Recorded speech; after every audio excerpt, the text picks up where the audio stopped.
नमस्कार, स्वागत है आपका डॉक्टर साहेब में और मैं हूं आपके साथ सौम्या राठी। इस वक्त जो मेरे बगल में बैठी हैं उन्हें किसी परिचय की कोई आवश्यकता नहीं है। ये वो हैं जो पद्मश्री से अपने काम के लिए सम्मानित हैं। ये वो हैं जो मदर ऑफ मदर्स के नाम से भी जाने जाती हैं। जी हाँ, ठीक समझ रहे हैं आप। मेरे बगल में इस वक्त बैठी हैं डॉक्टर शांति रॉय, जो बिहार की ही क्या, मैं अगर कहूँ कि पूरे देश की सबसे ज़्यादा विश्वसनीय गायनोकोलॉजिस्ट में से एक हैं तो वो गलत नहीं होगा। सबसे पहले मैम, स्वागत है आपका हमारे शो पर। आज डॉक्टर शांति रॉय से हम औरतों की समस्याओं के ऊपर मुख्य रूप से बात करने वाले हैं, क्योंकि बिहार में इन मुद्दों पर बात नहीं की जाती है, इन बीमारियों पर पर्दा डाला जाता है। आज इस वीडियो में मुख्य तौर पर हम पीरियड्स यानी कि मासिक धर्म के बारे में कुछ नॉर्मल से सवाल पूछने वाले हैं। तो मैम, सबसे पहला सवाल यही रहेगा कि पीरियड्स के दौरान कुछ लोगों को बहुत ज़्यादा क्रैम्प्स आते हैं, इतने कि बर्दाश्त नहीं होते, तो इन क्रैम्प्स के कारण क्या हैं? मासिक धर्म में दर्द अधिकांश औरतों को होता है और किसी को कम होता है, किसी को बहुत ज़्यादा होता है। किसी को यह दर्द बढ़ते ही चला जाता है, जैसे अभी जितना है, 1 साल बाद में पूछिएगा तो पता चलेगा कि नहीं, ये दर्द कम होने के बजाय और बढ़ते चला जा रहा है। तो 2 तरह के क्रैम्प्स होते हैं। एक तो है साधारण क्रैम्प, जिसमें कि कोई बीमारी नहीं होती, केवल दर्द होता है और इसमें कोई घबराने की बात नहीं। लेकिन दर्द बीमारी का भी लक्षण हो सकता है और सबसे मुख्य बीमारी है एंडोमेट्रियोसिस। इस बीमारी में मासिक धर्म के समय बहुत अधिक दर्द, और ये दर्द धीरे धीरे बढ़ते चला जाता है और इसका इलाज करना समय पे बहुत ज़रूरी होता है। इसलिए अगर दर्द हो तो डॉक्टर से मिल लेना चाहिए, अपनी जांच करा लेनी चाहिए कि कोई बीमारी तो नहीं है, और तब दवा लेनी चाहिए। कुछ डॉक्टर्स ऐसा भी सुझाव देते हैं कि जो क्रैम्प्स की समस्या होती है कुछ महिलाओं में, वो शादी के बाद ठीक हो जाती है। तो एक सवाल ये करना चाहूँगी कि ऐसे शादी के बाद क्या कोई हार्मोनल चेंजेस होते हैं, या इसका कारण क्या है कि शादी के बाद क्रैम्प्स की ये समस्या ठीक हो जाती है? नहीं, ऐसी तो कोई बात नहीं है। कोई हार्मोनल चेंजेस तो नहीं होते हैं, लेकिन हाँ, हो सकता है कुछ लड़कियों में शादी के साथ होने से उनके स्ट्रेस लेवल में कमी आती हो, लेकिन ये कोई साइंटिफिकली प्रूव्ड नहीं है। ऐसा नहीं कि इसका कोई मतलब एविडेंस है। और शादी से मासिक का दर्द ठीक हो जाएगा, ऐसा कोई संबंध भी नहीं है।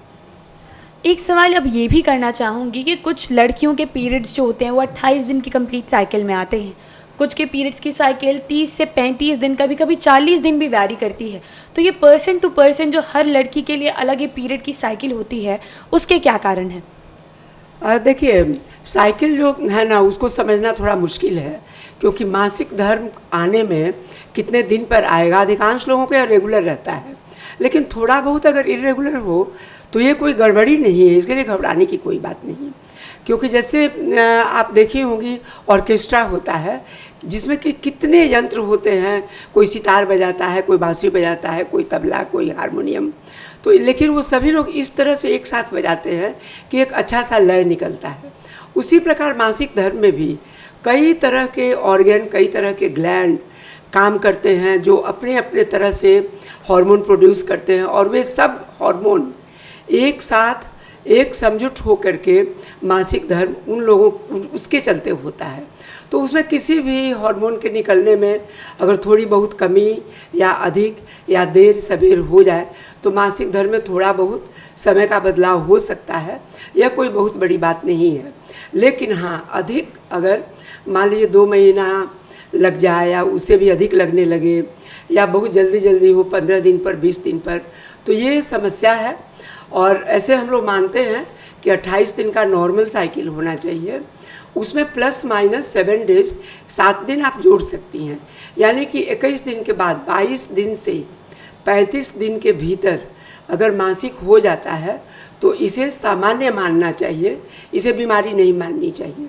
लेकिन अगर 21 दिन या उससे कम में हो या 35 दिन से अधिक में हो तो फिर उसके लिए डॉक्टर से संपर्क करना चाहिए और अपनी जांच करा के देख लेनी चाहिए कि कोई समस्या है कि नहीं। किसी भी महिला का अगर ये पीरियड्स या फिर मासिक धर्म जो है अगर रेगुलरली डिले हो रहा है, उन्हें हमेशा 45 दिन के इंटरवल में या 2 महीने के इंटरवल में पीरियड्स आ रहे हैं, तो ये किन कारणों से होता है? क्या ये किसी बड़ी बीमारी का संकेत है? हाँ, यह बड़ी बीमारी का भी संकेत हो सकता है। बड़ी बीमारी का मतलब 2 तरह से पीरियड डिलेड होते हैं। एक तो ये कि ओवरी काम करना कम कर रहा हो या बंद कर रहा हो, प्रीमैच्योर मेनोपॉज होने जा रहा हो। और दूसरा जो सबसे कॉमन आजकल बहुत ही होने लगा है वो है पीसीओडी। तो पीसीओडी में यह समस्या काफ़ी अधिक होती है और आजकल उसी का सबसे ज़्यादा समाधान करना मुश्किल हो गया है, क्योंकि पीसीओडी एक बहुत बड़ी समस्या बन के उभर गया है और उसमें साइकिल्स डिले होते हैं। मासिक धर्म 2 महीने, 3 महीने, किसी को 4 महीने, 5 महीने भी लग जाते हैं और डिले हो जाता है। मासिक धर्म को लेकर, पीरियड्स को लेकर बहुत सारी दवाइयाँ हैं जो क्रैम्प रिलीफ की तरह काम करती हैं। तो ये जो दवाइयाँ होती है जो हमें एलोपैथिक शॉप्स में मिलती हैं वो कितनी कारगर साबित होती है, और क्या इन दवाइयों के कोई फ्यूचर कॉम्प्लिकेशंस होते हैं या साइड इफ़ेक्ट्स?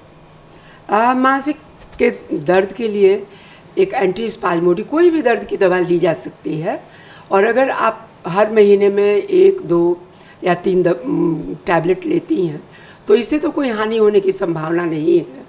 लेकिन हाँ, अगर बराबर महीने में हर चीज़ के लिए अगर आप दर्द की दवा लेती हैं, सिर दर्द हुआ हल्का उसके लिए ले लिए, हल्का देह में दर्द हुआ उसके लिए लिए, मासिक में दर्द हुआ उसके लिए लिए, तो बार बार दर्द की दवा लेने से किडनी के ऊपर असर पड़ता है और दर्द की दवा को भरसक अवॉइड करना चाहिए। लेकिन अगर मासिक के दर्द के समय अगर आप 1 या 2 टैबलेट हर रोज़ लेती हैं 2-3 रोज़ तक, तो उतना भर लेने से कोई नुकसान नहीं होगा। एक सवाल, अब अंतिम सवाल ये रखना चाहूँगी कि मासिक के दर्द के लिए घरेलू उपचार बहुत सारे दिए जाते हैं। कहा जाता है कि गर्म पानी से सेक करना और दूध में घी डाल के पीना, ये सारे इलाज कारगर साबित होते हैं। तो ये वाकई कितने कारगर है, और अगर हैं तो ये किस तरीके से महिलाओं के दर्द को ठीक करते हैं? कहीं भी अगर हीट लगाया जाता है, गर्म लगाया जाता है, अगर दर्द हो रहा है और वहाँ पर गर्म से सेक दिया जाए तो गर्म के सेक से वहाँ के दर्द माने वहाँ पर ब्लड वेसल्स में ब्लड का दौरा बढ़ जाता है और उसके चलते ब्लड सप्लाई बढ़ने से ऑक्सीजन वहाँ पर बढ़ जाता है, तो उससे दर्द में कमी आती है। और किसी भी दर्द के लिए आप जानती होंगी कि गर्म से सेक फ़ायदा करता है, तो उसी तरह से इसमें भी फ़ायदा करता है।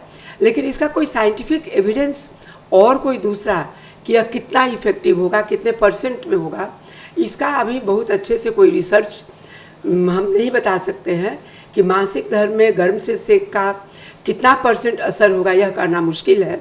लेकिन यह बड़े लोगों का, बुज़ुर्गों का ज़माने से चला आना अनुभव है कि इससे फ़ायदा होता है, तो इसको लेने से कोई नुकसान नहीं है, तो लिया जा सकता है।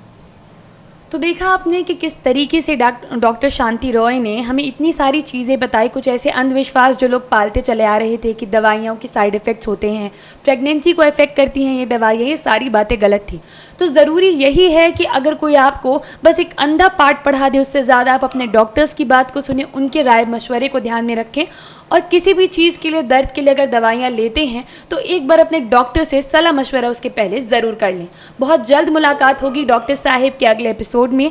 तब तक के लिए आप हमारे चैनल के साथ लगातार बने रहें। अगर आप इस वीडियो को फेसबुक पर देख रहे हैं तो पेज को लाइक और शेयर ज़रूर करें। अगर आप इसे यूट्यूब पर देख रहे हैं तो चैनल को सब्सक्राइब करें। आप हमें कमेंट सेक्शन में ये भी बता सकते हैं कि डॉक्टर साहिब से आपके और क्या सवाल हैं। धन्यवाद।